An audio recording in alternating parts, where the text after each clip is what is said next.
Hello everybody and welcome back to the system hacking section. Now in the previous videos we saw how we can actually create some of the exploits for the OWASP virtual machine, and we were able to hack a Linux server with the PHP interpreter shell. Now as we finished with those Tomcat and Apache 2 exploits, now we are going to continue to the Windows exploits. Now this is some of the more important parts, since most of the people use Windows and since most vulnerable software is actually ran on Windows. So out of all of the other operating systems, Windows is the most vulnerable one. It had in the past a bunch of these vulnerabilities, such as the one I told you before, the Eternal Blue, which we will be doing. It is a vulnerability for the Windows 7 all packs and basically Windows, I believe, Server 2008. And they have some additional Metasploit modules for the Windows 8 and Windows 10, but I couldn't seem to get those to work, so we will be doing the regular Eternal Blue exploit.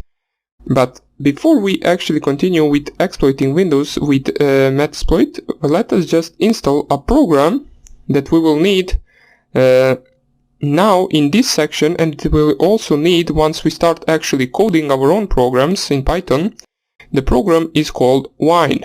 Now Wine is basically a program for Linux that allows Linux users to actually run Windows programs in Linux. What I mean by that is basically, for example, the executable Windows extension is .exe. Every exe file that you run is basically only executable on Windows. You cannot run it on Linux. So in order for us to run some of the programs that are .exe or .msi, basically we will need to install Wine in order to do that on Linux. Now there are two reasons why we need it currently. One of them is that Wine is actually required as a program in order to be able to run the Eternal Blue NSA exploit on Windows 7, which is one of the more important exploits that we will do. And the other reason is that we will need Wine in order to make our Python programs in Linux .exe later on when we start coding our own programs. So let us start off by actually downloading it. So I already have it installed.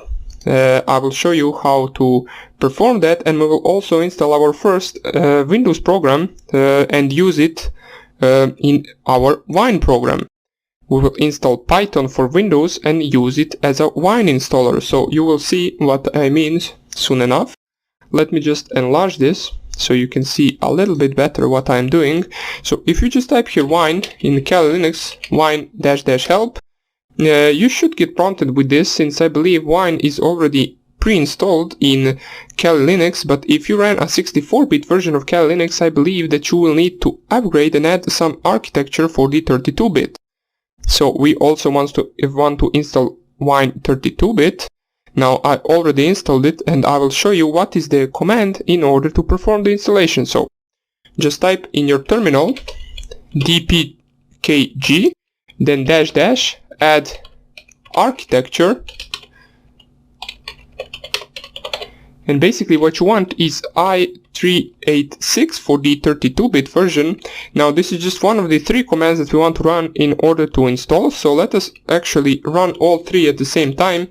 So let me add these two signs in order to continue with another command, and that would be apt-get update.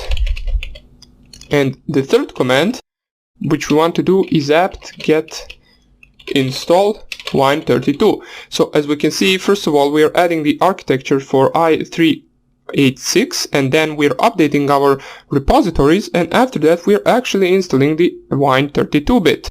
Now the apt-get install Wine 32-bit won't really work without this command, so we need to run this first.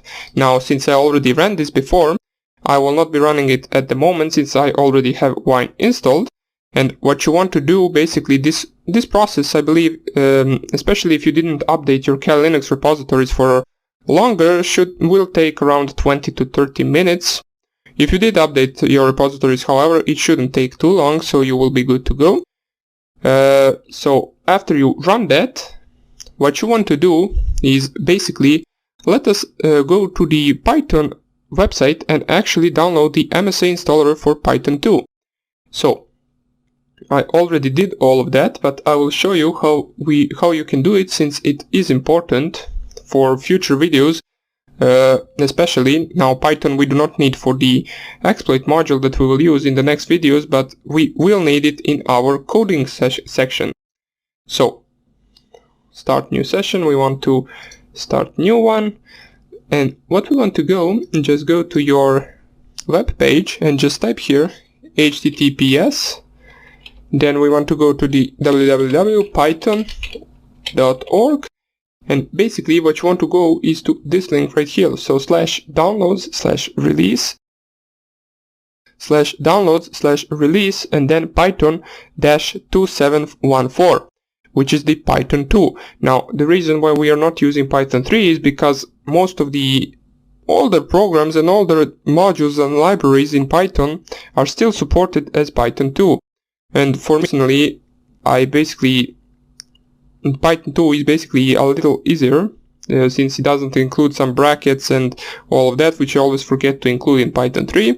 But I will show you the syntax for both once we get to that. For now on, I just want to show you how you can install this. So once you're on this page, you want to scroll down and you will get this bunch of versions of Python right here, or basically the installer for Python. What you want to do is basically go all the way down to the Windows x86 MSA installer. Once you do that, go click on it. It will ask you, do you want to install Python 2.7.14.msi? The size is 18 megabytes. You want to save that file, and it will save that file right here in your downloads folder. As we can see, if I open my downloads folder, it will show 2 times Python 2.7.14 because I already installed one yesterday, so we can just delete one. Or let me open in terminal and then I will delete Python.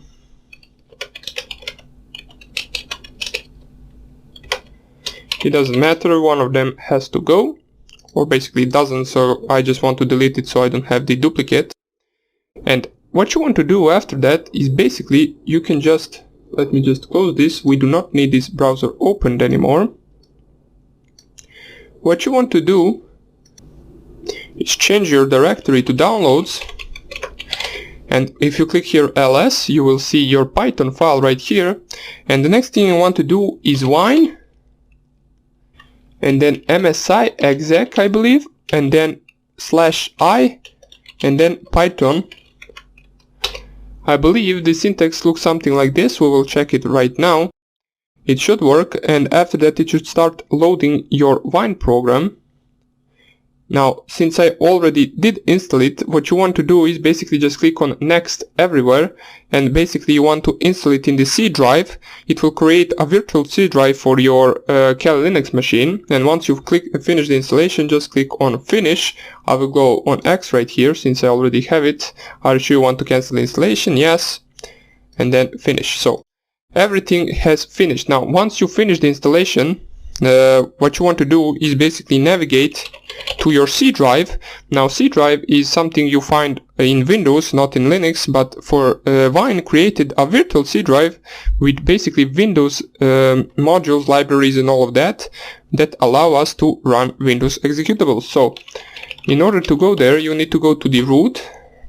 Then if you click on the root ls, you will notice that there is nothing named as Wine. Now Wine basically is a hidden file in this directory, and you can find it in 2 ways. One of them is basically you can just go find root directory, click on right click I believe, and you can go properties, not really sure if access files change permissions. I thought it would be something like show hidden files, but it doesn't matter. Another way that you can do is just type ls-la, which is command that we covered, so you will see all of the files including hidden files as well. So if you look closely, you will see lower that we have a .wine directory, which is a hidden directory, so basically everything that starts with dot will be a hidden file in your directory, and we want to go to that directory, so just type cd .wine, and then if we clear the screen and type ls once again, you will see that we actually have our drive_c directory. So we change our directory to there, we can ls, and right here you will see that we actually have basically all of the Windows files installed. Program files, Windows users, Python 27 is the Python that we installed previously. So this is not currently in need for us, but we will be using, as I said, it later on. So it's good to show you an example of making a Windows file executable on Linux. So now if you, for example, if I change my directory to Python and I ls here, you will see python.exe, which is a Windows executable. In order for you to run it, you would need to type wine python.exe. So you would not be able to run it with basically slash and then basically dot slash and then python.exe. You would need to specify wine before that. So I just wanted to show you that this is just a basic wine installation. What we will do in the next videos is we will start exploiting both Windows 7, Windows 10 and maybe Windows XP, and I will show you how you can craft your own payloads with MSF Venom in more detail and how you can actually exploit the Windows both with the payload being delivered by you and both without payload even being delivered with zero-day exploits such as Eternal Blue. Well, I mean, they were zero-day exploits, now they are mostly patched, but I'll show you how they work, since a lot of the devices are still vulnerable to that attack. Since it is an attack on Windows 7, most people still do use Windows 7 and most people do not update their Windows. So you will be able to find some of the devices that are still vulnerable to this attack. But more about that in the next videos. I just want to show you this fine installation and we will continue hacking in the next lecture. Hope I see you there and take care. Bye.